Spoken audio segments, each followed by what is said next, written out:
je vais terminer avec un mot. Quand il dit les atid lavo, c'est-à-dire aharit ayamim.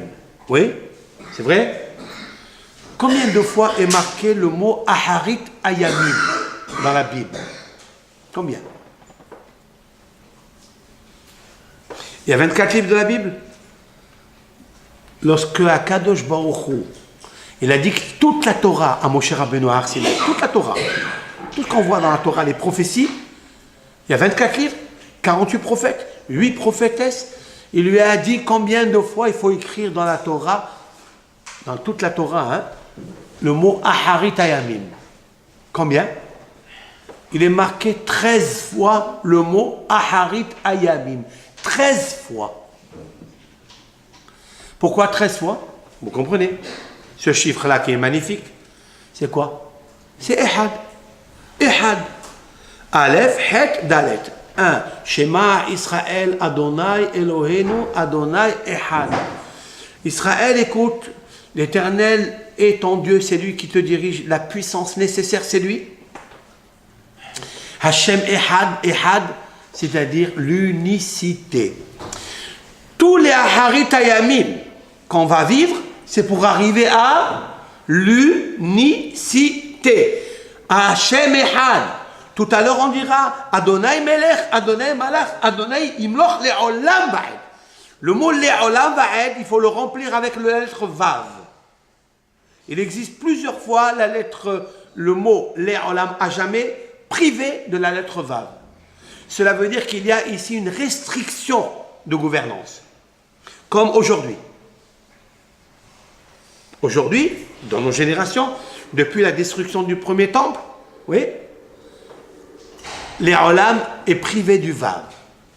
Mais à l'avènement messianique Hachem, regardez, remarquez que le pasouk, le verset de Hachem Melech, Hachem Malach, Hachem Mimloch, celui-ci avec Le'olam Vav. Berit Olam de Shabbat, 1, le premier.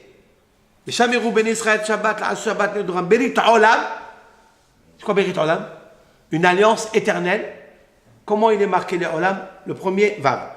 Mais après, le deuxième, il est marqué Le'alam.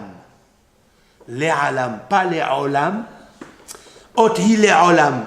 C'est un signe. Le'olam. C'est quoi Le'olam? À jamais, privé de Vav. Comme si c'est Le'alam, ça veut dire dissimuler, oublier. Dieu est quelque part oublié dans ce monde. Comment il est oublié? Parce que le peuple israélien ne lui a pas donné la force nécessaire pour l'être. Il y a du Satan, il y a des forces négatives. C'est vrai? Mais ces forces négatives se renforcent des fois sur Israël. Par rapport à quoi? Par rapport à la faiblesse. Parce qu'il y a une grande gvoura, les forces négatives qui proviennent des nations, les 70 nations, sinon peut-être aujourd'hui il y a plus, mais elles sont toutes incluses l'une dans l'autre, mais il y en a 70, pas plus, pas moins. Après on va le voir pourquoi. D'où ils sont sortis les 70 nations? Ils sont sortis de la tour de Babel. Ouais. Ceux qui ont construit la tour de Babel, c'est justement la faute initiale des Migdalim, c'est-à-dire des grandes tours, des tours jumelles, etc. Ce sont des tours, comme Nabucodonosor qui a fait à Babel. Il a fait la grande tour, le Tselem de Nabucodonosor, Tselem. D'où est sorti? Pourquoi ils veulent faire des grandes tours? Pourquoi? Pas pour se rapprocher de Dieu, pour combattre Dieu. La tour de Babel, c'est en fait, elle se trouve dans Eretz Shinar, c'est à Babel, et c'est là-bas même que Nabucodonosor, le petit-fils de Nimrod, il a fait la tour de Babel. Pareil. Vous comprenez ce que je veux dire? Ça veut dire quoi? Ça veut dire qu'en fait, ils étaient 70. Il y avait 70 nations. Ces 70 nations, il faut qu'elles deviennent une seule famille. Comme, avant de les dispatcher dans le monde, puisqu'il les a troublés, il a troublé leur langue, alors qu'au début, ils ne parlaient qu'une seule langue. Laquelle? L'hébreu. Ils étaient 70 personnes qui sont restées après le Maboul, et ils ont parlé l'hébreu. Safa ahat udvarim ahadim. Ils parlaient tous fraternité, commun, la même langue. Cette partie de la Bible il faut qu'on revienne un jour à ça. À quel moment on va revenir à ça? À quel moment? Après que l'Éternel, il va déverser Esh vegovrit ve'avne el gabish, c'est-à-dire comme le décrit Ézéchiel dans son chapitre 38. Il va envoyer du feu du ciel. C'est possible qu'il envoie du feu du ciel? Des bombes. Les bombes nucléaires, l'atome nucléaire, c'est zéro devant une somme de feu qui va descendre du ciel.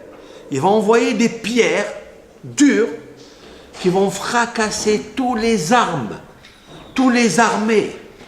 Ils vont les rendre en poudre. À un certain moment terrible pour Gog ou Magog. Lorsqu'il va vouloir attaquer Israël pour prendre Jérusalem et prendre Sion. Écoutez ça. C'est très important. Ce soir, je vous ai calculé, puisque tout le but de toutes ces nations, c'est de prendre quoi?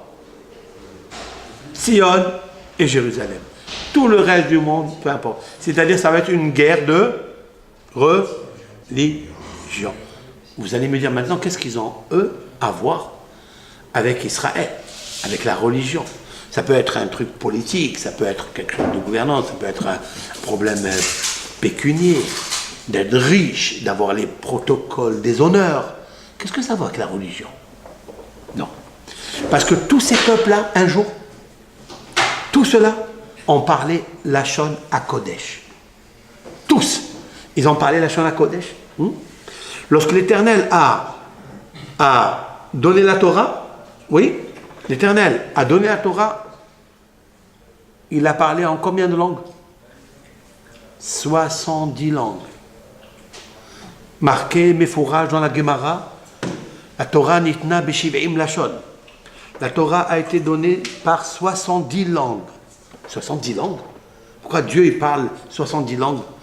Qu'est-ce que ça veut dire? Le message de la Torah est en hébreu, mais que toutes les âmes ont compris l'hébreu. Ils ont tous compris l'hébreu, parce qu'ils la connaissent l'hébreu. Vous savez qu'est-ce que dit Maïmonide dans le Guide des Égarés? Maïmonide dit quelque chose d'extraordinaire. Si on prend un bébé qui vient de naître, et on le garde dans une grotte, sans lui parler, hein, on lui donne à manger seulement, sans lui parler, sans lui raconter, ne pas parler avec lui en français, en hébreu, en n'importe quelle langue. Hein. Après 3 ans, tu le laisses là-bas 3 ans, il grandit, il se mettra à parler de lui-même Lachon HaKodesh. Rambam a dit ça dans le Guide des Égarés. Parce que c'est la langue initiale de Dieu. C'est avec ça que l'Éternel a créé Bereshit bara Elokim et Hashamayim. Il a créé avec les lettres de la Torah, avec le Lachon HaKodesh. Les nations, les 70 nations de la tour de Babel, étaient des personnes qui parlaient uniquement l'hébreu. Vous comprenez? Maintenant, une fois qu'il les a séparés, alors là, il y a eu des langues. Ça veut dire qu'il les a séparés, il les a transmis à 70 chefs spirituels en haut. Chacun a son chef spirituel. Autrefois, les 70 avaient qu'un seul chef spirituel, Sar Umot, Sar Shel Shiv'im Nefashot. C'est-à-dire le prince des 70 âmes de la tour de Babel. Mais une fois qu'ils ont fauté, parce qu'ils ont voulu combattre l'unicité de Dieu, qu'est-ce qu'il a fait Dieu? Il les a séparés. C'est la raison pour laquelle chacun des nations, chacun des chefs d'État, il veut mettre son point politique en puissance. Il veut gouverner le monde. C'est pour ça que Nebuchadnezzar a voulu gouverner le monde entier. Alexandre Mokdon, d'où il vient Alexandre Ier? De quelle nation? Grec, de Athènes. Ça fait 2000 ans. Athènes, c'était la philosophie, il a gouverné le monde entier. Shlomo HaMelech, Belashon HaKodesh, il a gouverné le monde entier. Shlomo HaMelech a gouverné à Jérusalem, à Tzion. Vous comprenez? Et que tous les peuples venaient lui demander la sagesse. Oui, à Shlomo HaMelech, parce que la Shana Kodesh, il dépasse toutes les autres. Pourquoi? Parce que même les nations ont oublié le Lashon HaKodesh. Lorsqu'il y a le peuple d'Israël, ou un comme Shlomo HaMelech, qui est celui dont il y a une traçabilité de ses gènes, qui va être dans le Melech HaMashiach, comme dit Maïmonide, dans les lois de Melachim, que le Mashiach sera plus sage que Shlomo HaMelech. Pourquoi? Parce qu'il aura d'abord une partie de Shlomo HaMelech, parce que Shlomo, il vient de David, David, il vient de Ishaï, Ishaï vient de Oved, etc., de Ruth, jusqu'à Boaz, après Yehuda, Tamar. Mais ils descendent, ils vont donner, chacun va donner une partie à Melech HaMashiach. Donc il sera très très intelligent. Pourquoi la reine de Saba elle est venue? Pourquoi la reine d'Égypte elle est venue voir Shlomo HaMelech? Pourquoi? Parce que toutes ces nations-là parlaient avant Lashon HaKodesh. Maintenant ils ont perdu cela. Et une fois que tu as perdu cela, tu ne peux plus gouverner l'unicité par l'unicité de Dieu. Shlomo HaMelech, il n'a jamais voulu écraser les peuples.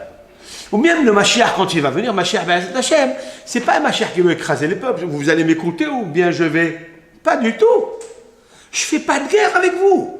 Vous allez m'écouter parce que je vais vous réapprendre le Lashon HaKodesh, c'est-à-dire Sfat HaEm, la langue de maman, du pays, quoi. Sfat, suivez-moi, Sfat, c'est la langue M. Emouna, la Emouna, le M, Aleph même de Eliaou et de Moshe. C'est celle-là que vous allez réapprendre. Mais tant que le peuple d'Israël n'est pas dans son top niveau de Kedusha, dans sa terre, d'accord, il ne pratique pas les mitzvot encore, il n'a pas fait encore 2 Shabbatot, tout le peuple d'Israël, 2 Shabbatot, nous sommes encore très très loin du compte. La Gemara elle dit maintenant, ces nations, non, je vais le passer comme ça. Hakadosh Baruch Hu, il va leur dire, bon écoutez, qu'est-ce que vous voulez maintenant? Vous n'avez pas écouté à Har Sinaï, je vous ai proposé la Torah, vous n'avez pas voulu. Ok? Alors, vous savez ce qu'ils vont lui dire? Tena lanu merosh vena'asena. Redonne-nous la Torah depuis Bereshit. On veut faire toute la Torah entière maintenant. On est maintenant à l'avènement messianique. Est-ce que c'est possible? Il leur a dit à Akadosh Baruch Hu, c'est pas possible. Pourquoi? Celui qui s'est dérangé vendredi, il mangera Shabbat. Celui qui ne s'est pas dérangé vendredi, il ne mangera pas Shabbat. Quel est l'exemple que le Talmud vient donner? C'est quoi le vendredi? C'est quoi le Shabbat? Shabbat, c'est le repos, c'est après. Oui, celui qui prépare le vendredi mangera donc Shabbat. Celui qui ne prépare pas, non. Shabbat, ça a été donné en partie du monde juif. Alors, Shabbat, c'est le 6e. Vendredi, c'est le 6e. Nous sommes après les Atid Lavo. Nous sommes après le 6e millénaire. Puisqu'on est dans la Gemara, dans le 6e millénaire. Le 6e millénaire, il fallait te préparer pendant 6000 ans. Tous ces 6000 ans s'appellent vendredi. Et le 7e millénaire sera le Shabbat. Tu mangeras le Shabbat. Tu ne peux pas me demander maintenant de refaire toutes les mitzvot, c'est fini. Tu ne peux plus faire les mitzvot. Alors ils lui ont dit, s'il te plaît, donne-nous au moins quelque chose. Il leur a dit, bon, je vais vous donner une mitzvah, elle s'appelle Souka. Elle s'appelle Souka. Ils lui ont dit, quoi consiste la Souka? Ben, tu fais faire une baraque. C'est de sortir de chez toi de la maison. Hein? Tu as une villa, tu as des Louis XIV, tu as des meubles Louis XVI. Tu laisses tout ça et tu vas dans une petite bicoque, hein, avec un toit très fragile, très fébrile, qui pousse qui n'est pas collé au sol, qui s'est détaché au sol, c'est-à-dire qu'il va se complètement pourrir dans quelques jours. Hein, il va prendre de l'air, il va pourrir, comme il se passe pour tout le scar qui sèche, etc. Et tu vas me faire une souka pendant 7 jours. Tu rentres dedans, tu manges là-bas, tu dors là-bas, tu fais tout ce que tu as besoin de faire là-bas. Le peuple, les goïms, ils vont dire, d'accord, on parle ici des idolâtres. Ils vont accepter quand ils vont voir la gloire d'Israël, d'accord, ils vont accepter de le faire. Bon, qu'est-ce qu'ils font? Kol Ehad, regardez ce que le Talmud nous dit. Kol Ehad ole berosh gago. Chacun il monte berosh gago. C'est quoi berosh gago? À la tête de son toit. Le gag. Vous savez comment ça s'appelle le gag? C'est le toit. Oui? Le toit. J'ai une grande villa, j'ai un toit. Chacun il va prendre les bâtons, tout ça, et il va monter au-dessus du toit. Et il va mettre la souka berosh gago. Pas begago, c'est-à-dire dans le toit au milieu, mais berosh, au sommet. Qu'est-ce que fait Akadosh Baruch Hu? Il envoie un soleil ardent qui sort de son enveloppe et il va les chauffer tellement qu'eux, ils ne pourront pas supporter. Eux, ils ont pensé que la souka, c'est venu pour la selle, pour se reposer, pour prendre de l'ombre, etc. Mais Hachem Yitbarach, il va leur envoyer une chaleur ardente. Chacun, il va laisser sa souka, il va donner un coup de pied au mur de la souka et il va dire, nous voulons plus de cette souka, nous voulons plus de Dieu, nous voulons plus rien du tout. Maintenant, nous allons nous battre avec le Mashiach Hachem et le sans Mashiach. Oui, comme ça c'est marqué dans la Gemara. Alors, juste avant de continuer, je voudrais savoir pourquoi ils ont mis leur souka au-dessus du toit. Pourquoi elle ne l'a pas mis dans la cour, comme on fait nous? Qu'est-ce qui peut me donner une réponse? Allez, donnez-moi chacun sa réponse. Pourquoi ils choisissent? Comment?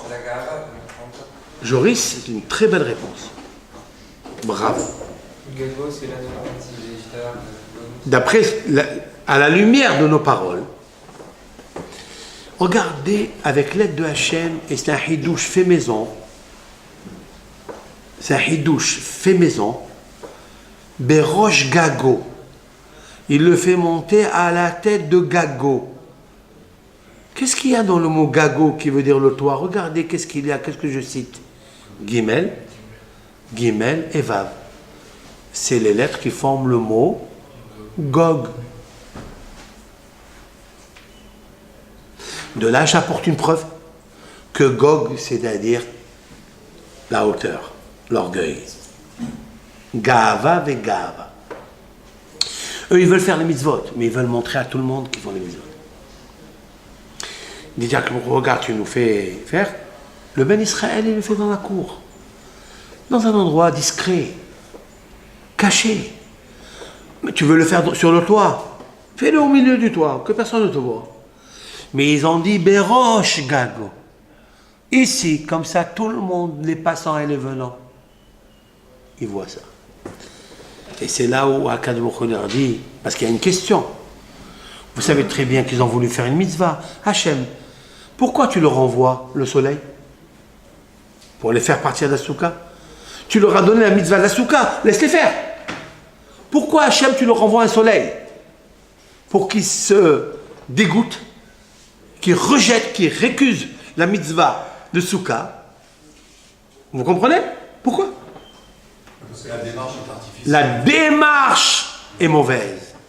Parce que l'intention de faire cette mitzvah, c'était de montrer l'orgueil qu'ils sont. Ils ne bérochent. Comme béroche en tête. Voilà la tour de Babel où elle est. Elle continue. Qu'est-ce qu'ils ont voulu faire, la tour de Babel? Havanil vena levena, venisrefa lisrefa, venaase lanu shem, migdal verosho, magia shamayma. Je traduis parce que c'est les mots de la Bible, les mots que Moshe Rabbeinu a écrits. Je vous les traduis. Nous allons faire des briques, nous allons construire une tour et nous allons nous faire un renom. Et cette tour vers Rocho. C'est quoi Rocho? La tête de la tour va toucher la cime du ciel. Waouh!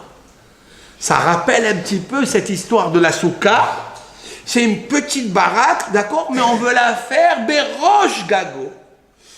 C'est ça, Berosh Gago, c'est les initiales Gago, Gog. Je vous ai expliqué que Gog, c'est l'acrostiche de Gaava ve Gaava. Orgueil et orgueil. Alors c'est Umagog, c'est démagogue, complètement. Maintenant, Rabotai, là j'ai fini ce Talmud parce qu'il est très long. Je vais passer maintenant à quelque chose de très important.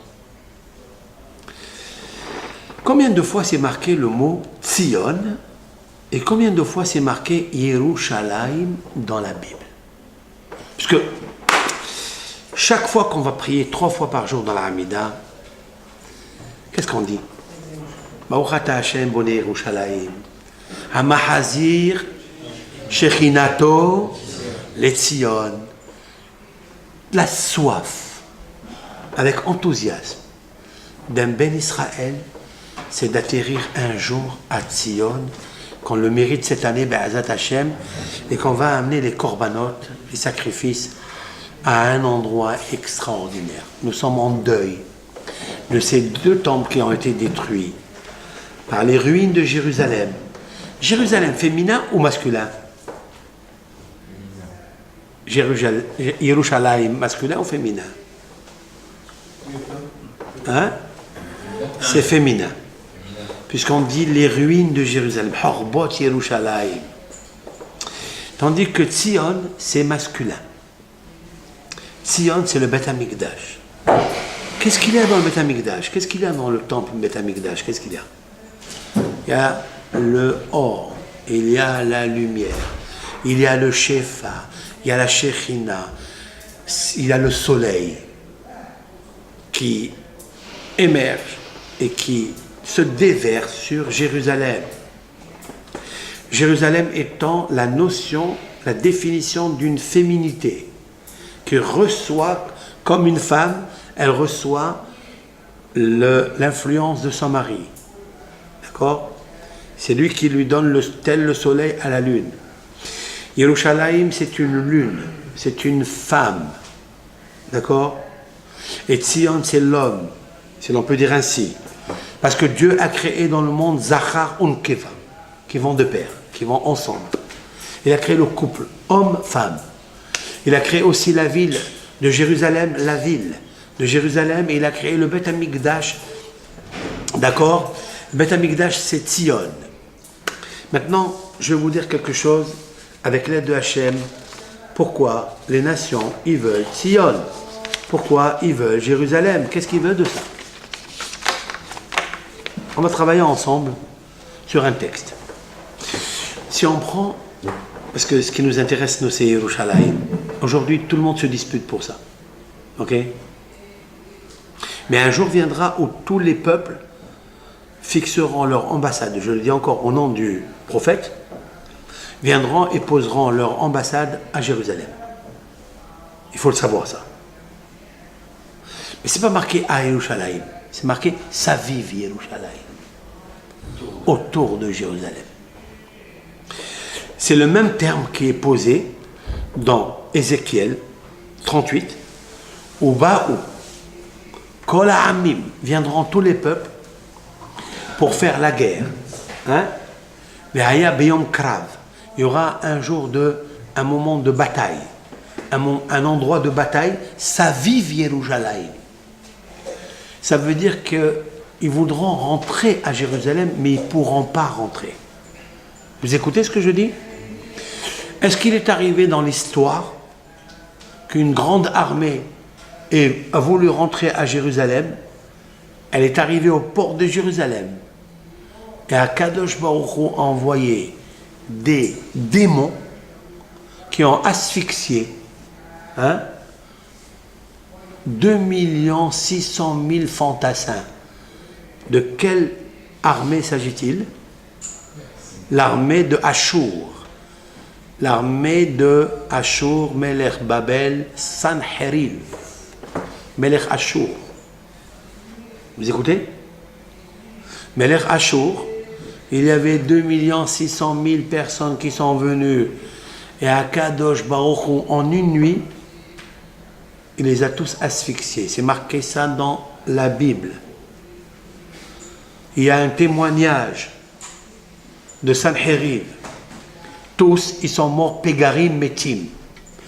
Ils ne pourront pas, cette fois-ci, sauf que cette fois-ci, Harit Ayamim, je vais l'expliquer, il va y avoir Saviv Yerushalayim, d'accord?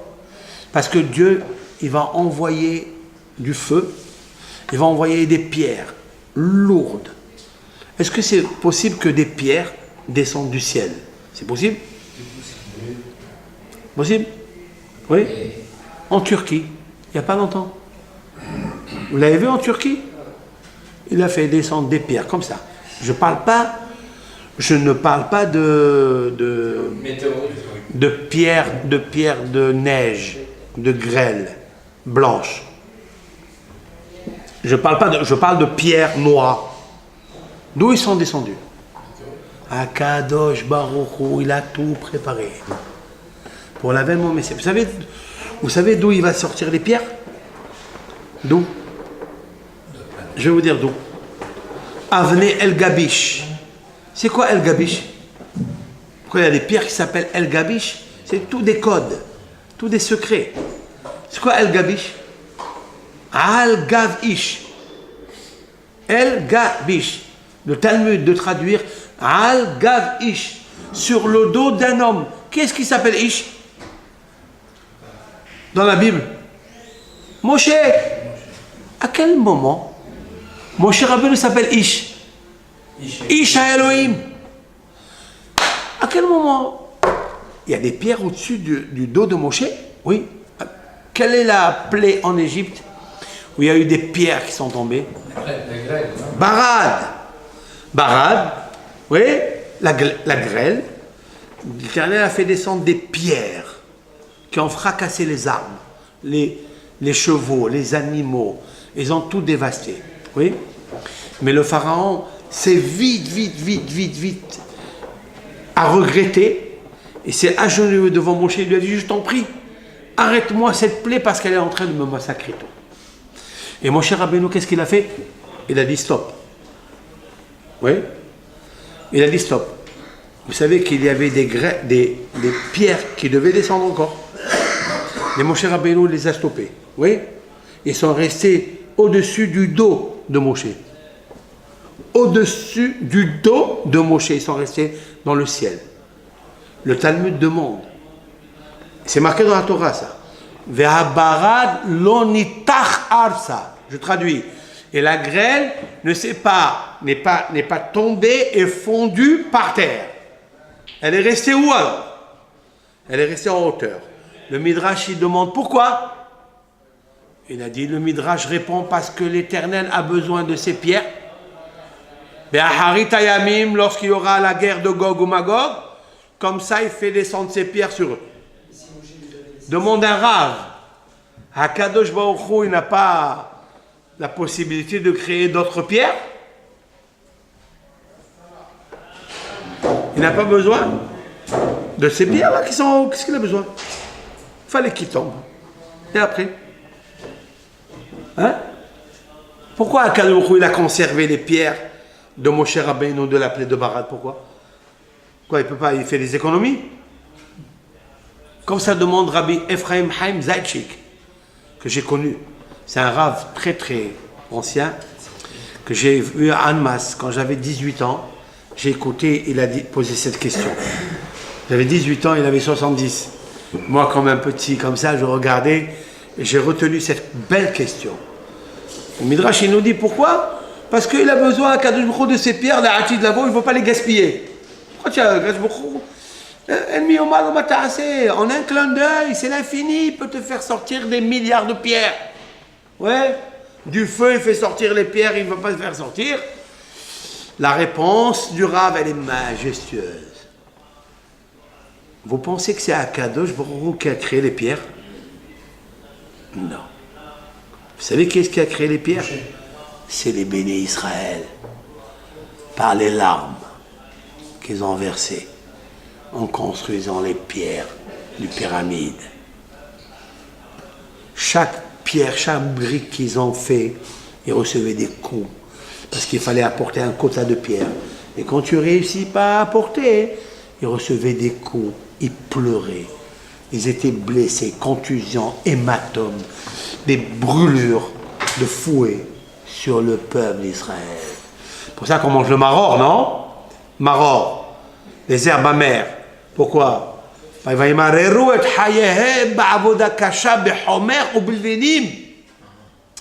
aller construire des pierres, les briques, il fallait chercher la pierre, il fallait chercher du ciment. Ils ont créé ça avec des larmes. Chaque larme qui sortait, à quel moment ils créaient une pierre en haut. Et quand ils sont descendus, ces pierres qu'ils ont abattues par la plaie du barad, ils ont abattu, saccagé les armes, depuis le plus grand arbre, le cèdre, jusqu'au petit shiba. Vous connaissez shiba? La psinthe. C'est le petit arbuste, il s'appelle l'arbre, le plus petit arbre. Le grand, c'est le cèdre, et le petit, c'est la psinthe. La psinthe, elle était absente, tellement ils ont reçu des coups. Alors, Akadosh Baruch Hu, il a dit, même que Moshe Rabbeinu, il a fait arrêter la plaie, ok? Mais il a laissé ces pierres, parce que ces pierres, ils ont été créées, sécrétées par les larmes des bénis Israël.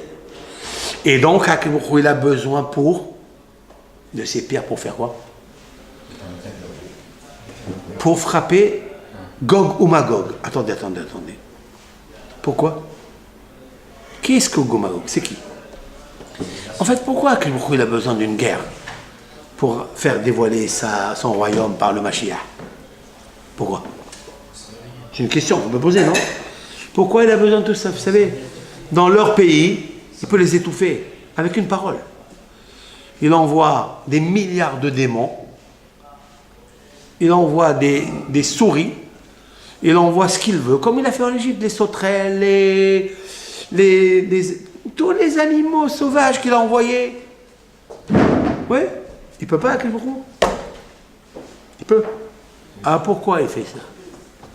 C'est une question que le Zohar HaKadosh, il y a 1700 ans, que Rabbi Shimon Bar Yochai a posé. Qu'est-ce qu'il a besoin de Harit Hayamim, de la guerre de Gog Magog?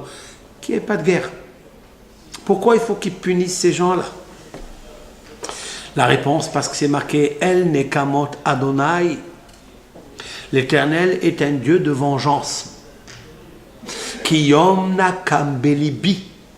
Dieu, il a la colère sur tous les Rechaim, tous les méchants qui ont fait du mal au peuple d'Israël. Le Zohar Kadosh, il dit qu'il va les faire réincarner dans Gog. Nabucodonosor, Nabuzradan, tous les puissants qui ont détruit le premier temple, Haman, tous les Rechaim, les méchants, les idolâtres, les impies, qui n'ont pas reconnu l'unicité de Dieu et qui ont fait mourir des milliers, des millions, des millions, des millions de Juifs. Il va les faire ressusciter par le Gilgoul, par la réincarnation dans Gog ou Magog. Vous comprenez maintenant que Gog ou Magog, c'est une autre dimension. Autrement dit que Gog, c'est-à-dire Gilgoul ve Gilgoul. Gimel vav Gimel. Les Baalé Gaava ve Gaava. Orgueil et orgueil. Il va faire Gilgoul ve Gilgoul. Vous écoutez? C'est incroyable. Si c'est comme ça, alors ils sont obligés d'être punis. Et avec ça, le texte dans Ézéchiel 37, il dit, et à Kadosh Baruch Hu, il va donner la joie dans le cœur de Avelé Tzion, des endeuillés de Tzion. Dieu il va donner, c'est pour ça que c'est marqué Nahamu, Nahamu, Ami. Maintenant, je vais vous dire quelque chose de fou. J'ai pris le mot Yerushalayim et le mot Tzion. C'est ça qui nous concerne, non? La valeur numérique qui sort de ces deux. Alors, j'ai écrit Yerushalayim. Vous savez que presque dans toute la Bible, le mot Yerushalayim est privé de Yud à la fin. Il est marqué Yud, Resh, Vav, Shin, Lamed, Mem. Mais nous, on ne prononce pas, on dit Yerushalayim. Yim, on fait rentrer un Yud, oui. Mais dans la Bible, il n'y a pas marqué le Yud. Il n'y a pas marqué. Quelques fois, peut-être 6-7 fois, il est marqué Yerushalayim avec un Yud. Mais je l'ai marqué avec un Yud parce que je voulais parler de l'avènement messianique. Et à l'avènement messianique, vraiment Yerushalayim sera avec un Yud. Alors, toutes les nations voudront habiter à Yerushalayim. Vous écoutez ce que je suis en train de dire? Lorsque l'Éternel fera rentrer le Yud en haut, dans Jérusalem d'en haut, alors Jérusalem d'en haut prendra le Yud. C'est quoi le Yud? C'est quoi le Yud? C'est la sagesse. La lettre Yud, Rabotai, dans le système séphorotique, c'est papa, Chokma. Yud, Ke, Vavke. Yud, c'est Chokma, sagesse. Pour l'instant, il n'y a pas de sagesse. Nous manquons de sagesse. L'orgueilleux, il perd la sagesse. Tout celui qui est sage et il est orgueilleux, il perd la sagesse. Les nations ont perdu leur sagesse. Israël a perdu la sagesse par le veau d'or, par l'adultère, par le crime, par l'idolâtrie. Il a perdu ça. Je vais vous le montrer. Israël s'appelle aussi, lorsqu'il est défaillant, il s'appelle aussi Gog. Aussi, il s'appelle Gog ou Magog. Lui aussi, il s'appelle Gog ou Magog. Parce que Gog ou Magog, ça n'est pas une nation. C'est un caractère. Ce qui veut dire Gaon ve Gaava. Gaon ve Gaava, l'hostilité, l'orgueil. Celui qui pense qu'il est le puissant du monde. C'est pas bon ça. Hakadobrou, c'est une forme d'idolâtrie, il récuse ça. La valeur numérique de Yerushalayim et Tzion fait 752. Vous m'écoutez? Suivez-moi. 752. Ça me donne quoi, ce chiffre? Ça m'a donné un chiffre qui est terrible. Il est égal à Vayomer Elohim Yehi Meorot. Je stoppe ici. Il s'agit ici du 3e jour de la création. Non, pardon, 4e jour de la création. Donc du mercredi de la création. Qu'est-ce qu'il a créé Dieu dans le mercredi? Quelle est la création qu'il a créée?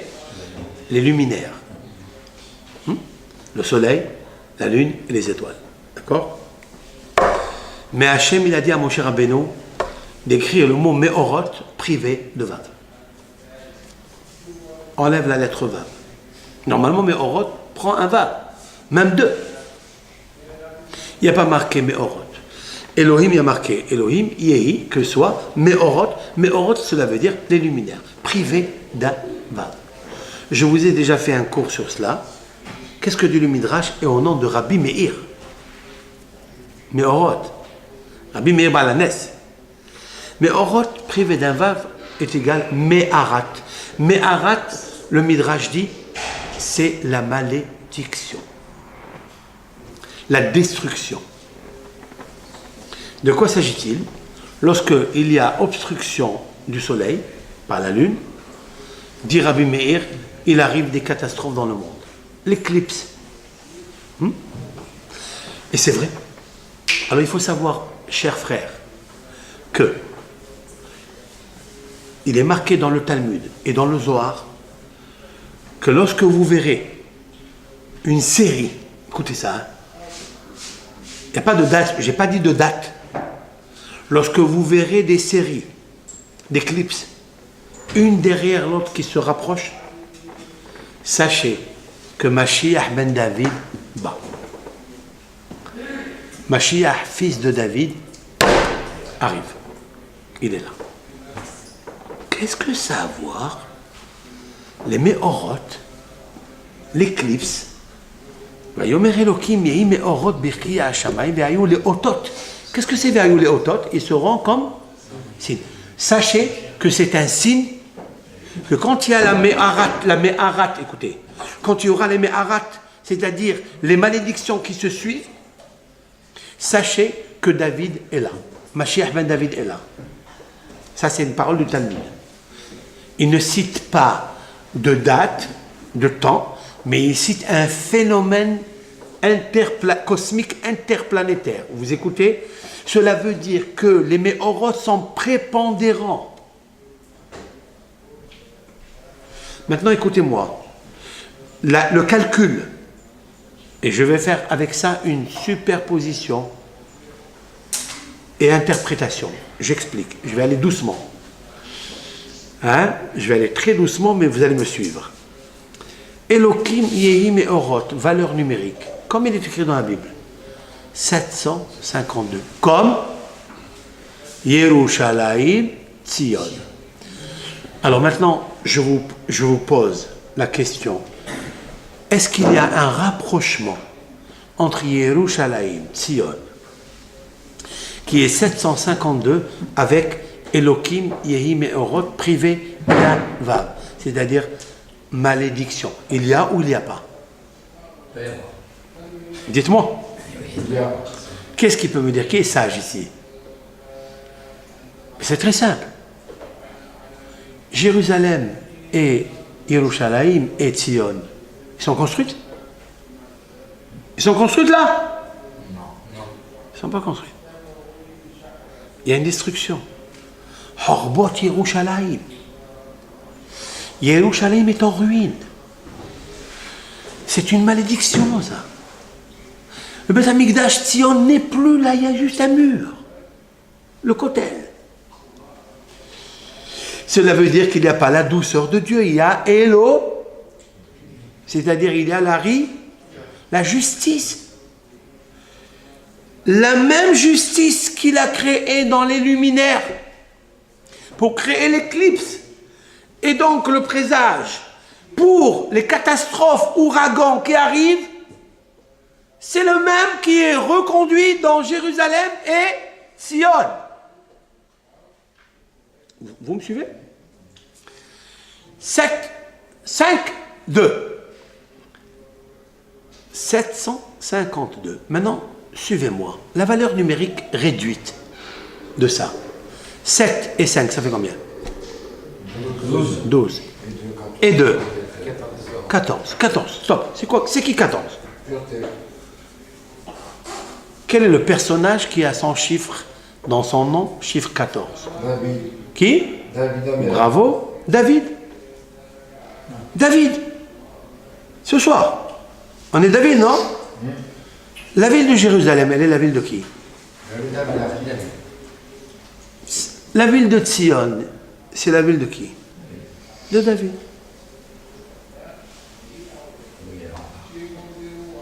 Tzion et Jérusalem, c'est la ville de David. Ça veut dire que la correspondance, elle est frappante, elle est même explosive. Que Yerushalayim avec Ayoud, Ir David, Tzion, Ir David. C'est incroyable. Je vais vous dire un pasouk qui est très intéressant.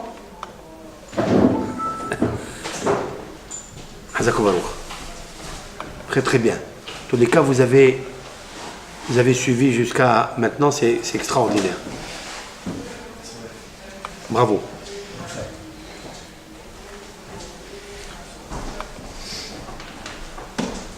Allez, à la prochaine. Rabotai? Vous voulez boire un petit café? Non, juste une question. On fait un petit repos? Non, une question. Tu as une question? Allez, pose la question. Quand vous dites Mashiach Ben David, mais avant il y a un autre Mashiach, Ben Yosef. Oui, Aven Ben Yosef, oui. Oui. Est-ce qu'on peut pas dire si c'est. C'est lui qui va combattre Gog ou Magog? Non, Ou c'est Mashiach Ben David? Ben David. D'accord. J'ai Ben David. Alors est-ce qu'il va venir après alors, Mashiach Ben Yosef? Ben Yosef, il est venu déjà, il en déjà consommé. Mashiach Ben Yosef, d'après le Hari Akadosh, plus exactement Ramah Mipano, Rabbeinu Menachem Azar Nadofano, c'est d'ailleurs une ville en Italie. Il y avait un grand kabbaliste qui s'appelle Rabbi Menachem Azaria. Il a dit que c'est Rabbi Akiva. Rabbi Akiva était justement le Mashiach Ben Yosef. Hein?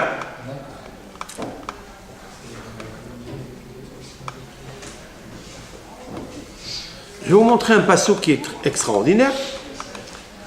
À quel moment apparaît le mot? Regardez ça.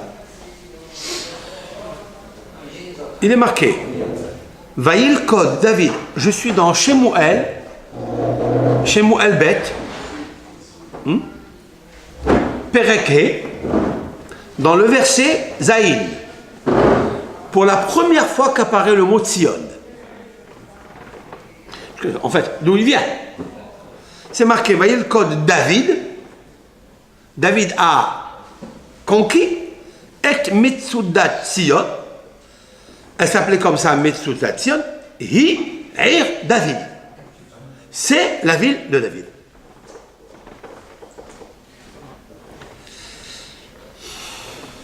Voilà. Ça c'est dans la Bible, vous le trouverez dans Shmuel Bet. Shmuel Bet, Perek He. David, Amelech, a conquis la ville de Mitsudat Tzion. C'est la ville de David. Donc Yerushalayim, c'est Ir David. Le Beth Amikdash, c'est Ir David. Maintenant, vous voyez que, oui. Perek Bet. Perek Bet, non, Shmuel Bet et Perek He. Ça fait 7. Verset Zaïn, non, ça fait 7, 5, 2, ça fait 752. Quoi, 5, 5, 2? Verset Zaïn, Shmuel Bet. Ah, le verset. Zaïn, c'est beau ça, ce que tu dis. Bravo. 5, 7, 2. C'est bien, 7, 5, 2. Dans les chapitres, c'est beau. Très bien. 752. Alors donc, attendez. Cela veut dire quoi? Que Jérusalem et Sion, ils sont comme David. Comment on appelle la soukha de David? Comment elle s'appelle la soukha de David? Soukha David à Nophelet. La soukha de David qui tombe.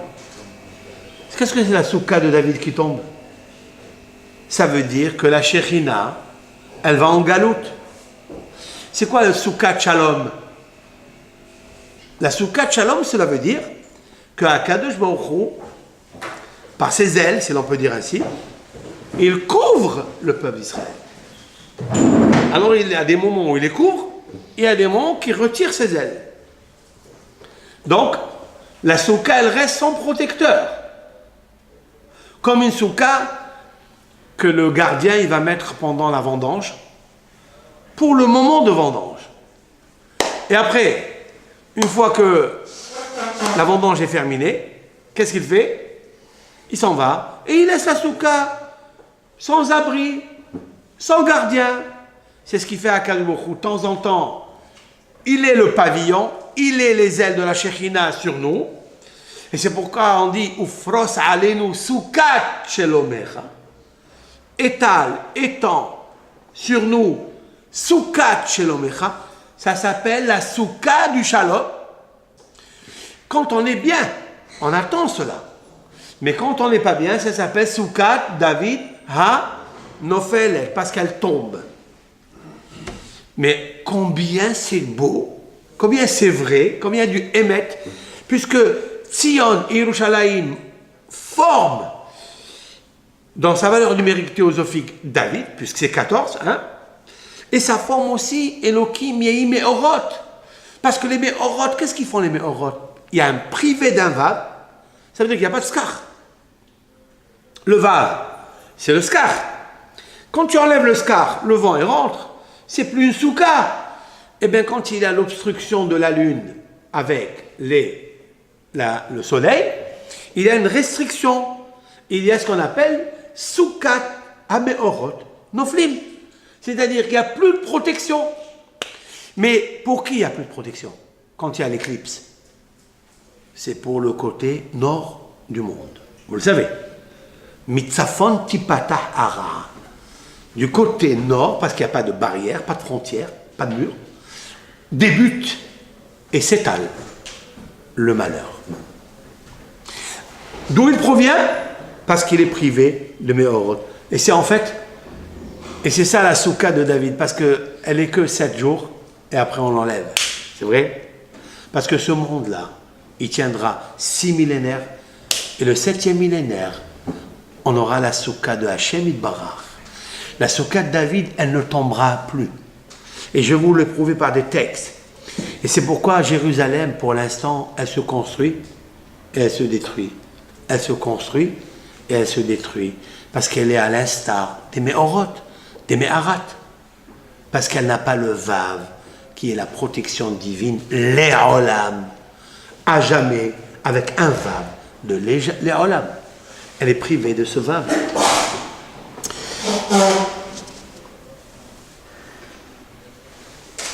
C'est incroyable que, je vais vous dire quelque chose de plus fort encore. Nous avons lu dans la paracha de Nitzavim. Ce sont des parachutes de Nitzavim, des avertissements. Oui. Hachem, il dit à Moshe, dis-leur, qui viendra un jour, Astir, Anochi, Astir, et Panai, Bayomahu. Vous vous rappelez? C'est marqué? C'est marqué, va Anochi, Astir. Et moi, je cacherai mon visage. Alors, c'est arrivé pendant le premier temple. La destruction du deuxième. Le deuxième, c'est arrivé dans l'Inquisition d'Espagne, du Portugal. C'est arrivé dans la Shoah, où l'Éternel se cache. Vous savez quand est-ce qu'on a remarqué qu'il s'est caché? Après des éclipses suivies. Il y a eu des éclipses suivies. Les Méhorot ont indiqué un signe. Dès qu'il y a eu ça, c'est fini. Les Hachmei Israël ont compris qu'il va y avoir dans le monde quelque chose. Comment? L'Éternel se cache. Pourquoi? Parce que vous avez fait l'idolâtrie. Parce que vous êtes éloigné de moi. Vous êtes prosterné à l'idolâtrie qui est Maasé Adam. L'idolâtrie, les statues, ce sont des œuvres des hommes. C'est vrai? L'homme est mortel. Tout, il vient parce qu'on a commis l'idolâtrie. Oui. Le peuple d'Israël n'était pas cachère dans son ensemble à cette période-là. C'est-à-dire que Anochi Aster Panim, chaque fois qu'il y a une éclipse qui arrive dans le monde, d'accord, il y a un mauvais présage qui arrive dans le monde, et Akadosh cache son visage. Comme si le soleil, oui, cachait sa lumière. Alors c'est ça qui est extraordinaire, c'est que dans le texte de Anochi Astir, je cacherai mon visage, et surtout au temps de Esther à Malka, puisqu'il y a une xéra terrible qui s'est déversée sur le peuple d'Israël, où Haman a voulu littéralement tuer Minashim ve'ata ve'azaken, vieillard, homme, femme. C'est une xéra que jamais on a entendu, je sais pas, Biyom Ehad. En un seul jour. Quoi, un seul jour? Parce que c'est marqué Va'anochi Astel Bayomahu. Moi, je cacherai mon visage ce jour-là. Haman, il a vu dans la Torah. Parce que c'est tous des copyrights. Ils connaissent la Torah depuis qu'elle a été traduite en grec. Ils connaissent ce qui est marqué dans la Torah. Il dit, de toute façon, le peuple d'Israël n'écoute pas Dieu. De toute façon, un jour, il sera aboli de Dieu. Et c'est pour ça qu'ils leur veulent du mal. Mais lorsque le peuple d'Israël, il est fort, même les nations seront obligées de reconnaître la grandeur d'Israël.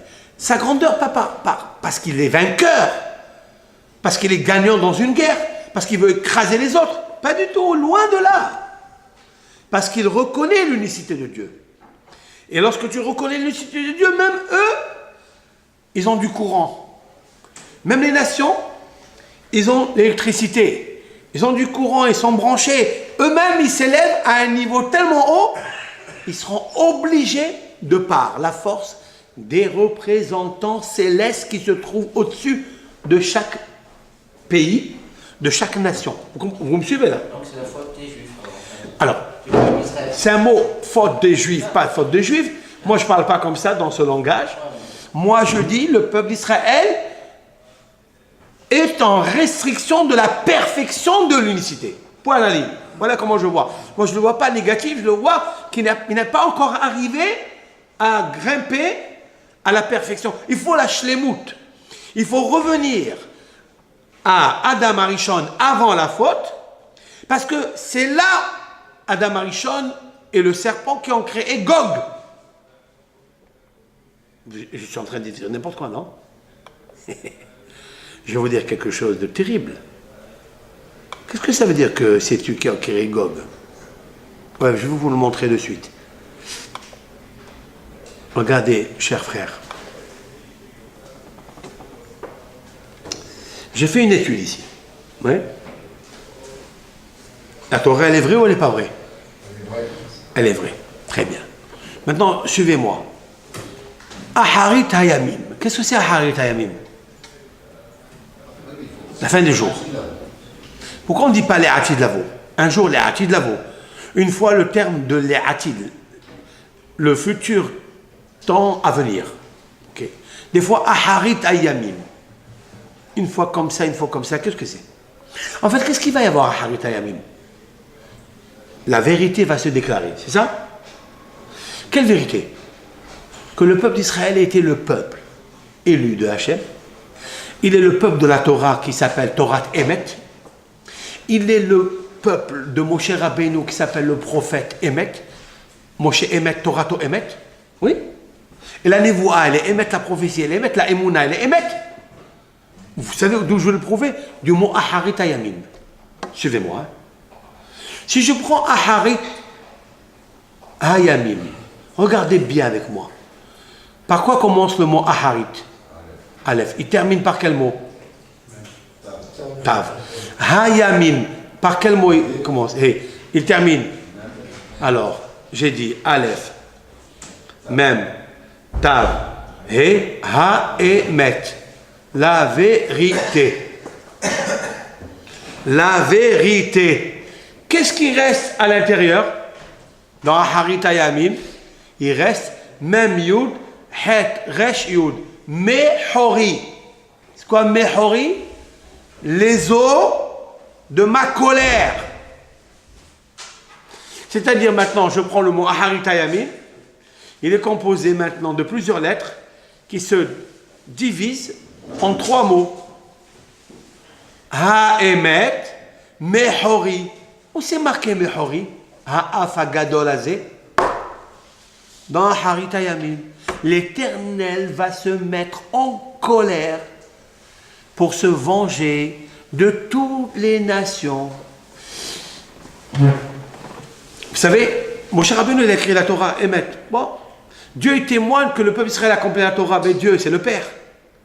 Le peuple d'Israël, c'est les enfants, comme il les a appelés. Béni Bechori Israël, c'est mes enfants premiers-nés. Il les a appelés dans la Bible. Nous sommes ses premiers-nés, nous sommes les enfants. Mais un père, c'est normal qu'il juge ses enfants avec bienveillance. Oui?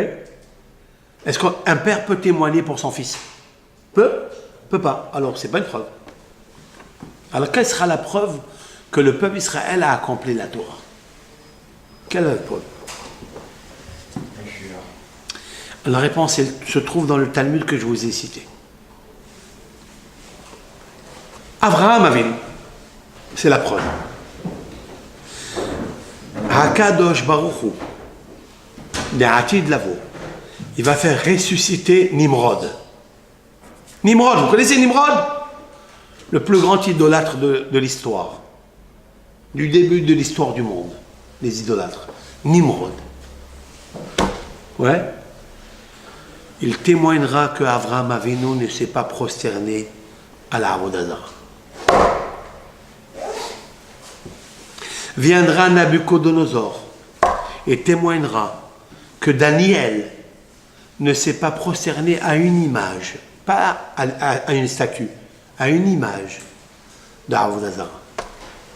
Viendra la femme de Poutifar et témoignera que Yosef n'a pas commercé avec elle. Tout ça, on le sait. Non, ça c'est toi qui le sais parce que toi tu lis la Bible. Oui, mais c'est pas une preuve. Parce qu'on peut te dire, monsieur, la Bible, C'est Moshe qui l'a écrit, il a écrit à sa guise, à sa façon. Ça, c'est nous qu'on pense Torah Emet. Nous, on pense Torah Emet. Ça ne suffit pas pour les nations. Pour les nations, il faut apporter des personnes qui ont voulu faire du mal au peuple d'Israël. C'est eux qui vont aimer. C'est pour ça que le Pérec s'appelle Eden, c'est-à-dire le témoignage.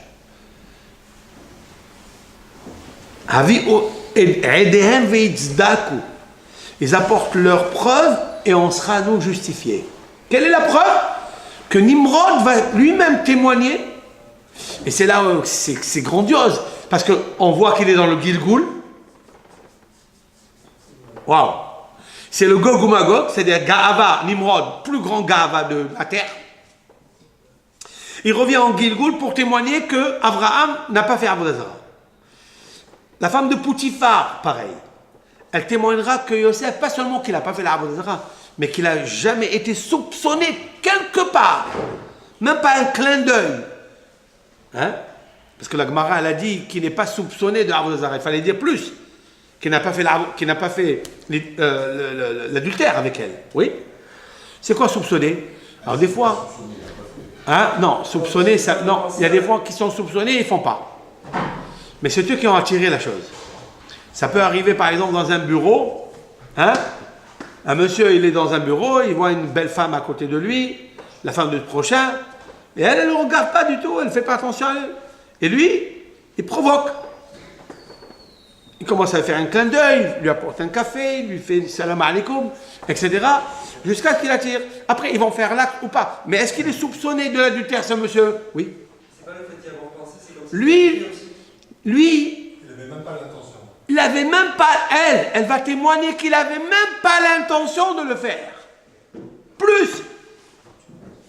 Et que c'est elle qui l'a saisi avec ses mains, comme la Torah témoignait tout ça. C'est vrai? Vous comprenez? Mais ça, c'est grandiose, ça. C'est extraordinaire. Que eux-mêmes, ils vont apporter la preuve que le Ham Israël a accompli la Torah. Mais que la Torah, elle est émette, ça on le sait, qu'elle est émette. Parce que pour dévoiler tous ces secrets, il faut la Torah. Maintenant, écoutez bien. J'ai cherché dans les séquences des mots, ce qu'on appelle les dilogim. Ouais. Les dilogim, ça veut dire que ce sont des sauts de lettres. Je vais vous lire un passouk avec moi, vous allez lire en même temps. Hein. Vous n'avez pas le livre, c'est pas grave, je vais aller doucement. Je prends, c'est exceptionnel la Torah de Hachem Itbarach. Nous devons être fiers ce soir de Hosha'ana Rabbah pour la Torah et pour recevoir une interprétation nouvelle, inédite, d'après ce que je vous expliquais, qu'est-ce que Gog? En fait, des milliards de nations, d'êtres humains, de prénoms, on a choisi que ça. Milhemet Gog ou Magog. Vous savez ce que c'est? Milhemet, celui qui fait la guerre, c'est celui qui est Gog. Ge'e ve ge'e ve ge'e ve ge'e. Gilgul ve gilgul ve gilgul ve gilgul. Vous comprenez? Dieu, il déteste. C'est pour ça que c'est marqué Ve'alu Moshi'im Be'al Sion, montrant des libérateurs au mont Sion. Après, Ve'alu Moshi'im Be'al Sion lishpot et har Esav, pour juger la montagne de Esav. Est-ce qu'on juge une montagne? La montagne, la Gava de Esav. C'est ça Gog. Gog, ce n'est pas un pays défini. L'Amérique, la Russie, l'Allemagne, l'Iran, pas du tout. Gog, c'est toute personne qui a voulu gouverner, qui voulait s'étendre et prendre la place de Dieu. Quelqu'un qui touche à la Ga'ava de Hachem, c'est fini. Il le fait monter très très haut, après il le brise. Comme il a fait à Haman. Haman, c'était le 7e parmi les 7 proches de Ahashverosh, oui. Et Akadosh Baruch Hu, il l'a fait monter très très haut, plus que tous. Pourquoi il l'a fait monter? Écrase-le comme il est là-bas. Parce qu'il ne peut pas se battre avec un minus. Dit le Midrash, l'Éternel, d'abord, il fait monter d'abord quelqu'un de grand. On dit il ne se bat pas avec un... Il se bat avec un Goliath, avec un monstre. avec un monsieur qui gouverne 127 pays. Et il le fait tomber. C'est une Gemara dans le traité Megillah. C'est beau, c'est magnifique. C'est-à-dire les orgueilleux. Maintenant, je vais lire avec vous un passage. Écoutez ça. Vaïtsav Elohim, Vaïtsav Hashem Elohim, et l'Éternel Elohim a ordonné à la Adam, sur l'homme, on parle ici, avant la faute, les morts, de dire Mikol Etz Hagan Achol Tochal, de tous les fruits, les arbres fruitiers du jardin. Quel jardin? Jardin d'Éden, Gan. Achol Tochal, tu manges. Achol Tochel. Ou Me'etz Hadaat Tovara. La problématique, elle est là. Et de l'arbre de connaissance du bien et du mal, l'otochal mimenu, ne mange pas. Ki biyom ochlecha mimenu motamut. Parce que le jour où tu désobéis ce que je te dis, tu mourras. Et tu mourras 2 fois. C'est-à-dire tu mourras du corps et tu mourras de ton âme. Vayomer Hashem Elohim. Écoutez, c'est très très beau ce que je vais te dire là. Parce que là, je suis passé du verset Tetzaïn, Yudzaïn, Yudhet. Yudhet, donc ils se suivent. Vayomer Hashem Elohim. Le 3e verset, Loto veyota Adam levado. Ça n'est pas bon qu'un homme il reste seul. Et c'est lo ezer kenegdo. Je vais faire pour lui une aide. Hein? J'ai cité 3 psukim, 3 versets, oui. Maintenant, écoutez-moi, écoutez bien ce que je vais vous dire. J'ai pris la séquence du chiffre Moah. C'est quoi Moah? Cerveau. L'intelligence. Où se trouve la Neshama? Dans le cerveau. D'accord? Où se trouve le Ruach? Dans le cœur. Où se trouve le Nefesh? Dans le corps. Le corps, c'est le Nefesh. Le Ruach, c'est le souffle. Il vient d'ici, le souffle. Il passe par les poumons, il sort vers la bouche. Ok? La Neshama, c'est l'intelligence tranquille. Elle est là, dans le cerveau. Le cerveau en hébreu s'appelle Moah. Moah, il est chaud. Ham. Moah Ham. Ham, Moah. J'ai pris 48. J'ai fait des séquences de 48 à partir du mot Gimel, du mot Gan. Je viens de te dire Moah. 48 valeurs numériques Moah. Je ne l'ai pas dit ça, c'est vrai. Moah, c'est 48. Moah, même 40. Het, ça fait 8. 48. Vous savez que ce chiffre, il est très fort. Oui? Vous ne savez pas? Combien d'échelons dans l'échelle de la Torah il nous faut avoir pour acquérir la couronne de la Torah? 48. Non, 40 degrés, 49 degrés de Bina, d'intelligence, oui. Mais avant d'arriver à Bina, c'est la Torah, il faut 48 échelons. 48 Haïl. Bemem Het Devarim à Torah Niklit. C'est marqué dans le 6e chapitre des Maximes de nos pères. Avec 48 échelons, acquisition, tu acquiers la Torah. C'est vrai? Comme ça, c'est marqué. 48. J'ai pris le mot 48 parce que c'est ça qui va perdre Adam Arishon. Adam Arishon, il va perdre le mot, il va perdre la Neshama. Il va perdre la lumière nucléaire de la véracité de la Torah et de l'unicité. Parce qu'il va commettre la faute. Le jour où tu mangeras, lui, tu mourras. Ça veut dire que tu mourras. Mais il est resté vivant. Tu vas éteindre l'esprit de la Neshama. Donc j'ai pris le mot Moah et nous allons calculer. Alors suivez dans le texte. Vaïtsav Hashem Elohim ala Adam. Et Hashem Elohim ordonna à l'homme les morts en disant Mikol Etz de tout arbre. Haggan. Il y a un guimel? Très bien. Vous comptez ce guimel là. Vous comptez 48 lettres. Lorsqu'il lui dit lorsque tu mangeras tu mourras, mot. Le vav. Dans mot, il y a le mot, la lettre vav, oui? C'est la 48e lettre. Après, je compte, à partir du vav, je compte encore 8 lettres, et je tombe kenegdo, contre lui. Je lui ferai une femme contre lui ou pour lui. Gimel, de kenegdo, oui, tu lis gimel, c'est le 48e lettre. J'ai pris le gimel de Gan, le vav de mot, mort, et le kenegdo contre lui, le gimel. Ça fait Gog. Gog, gimel, vav, Gog. Gog, qu'est-ce que c'est Gog? C'est une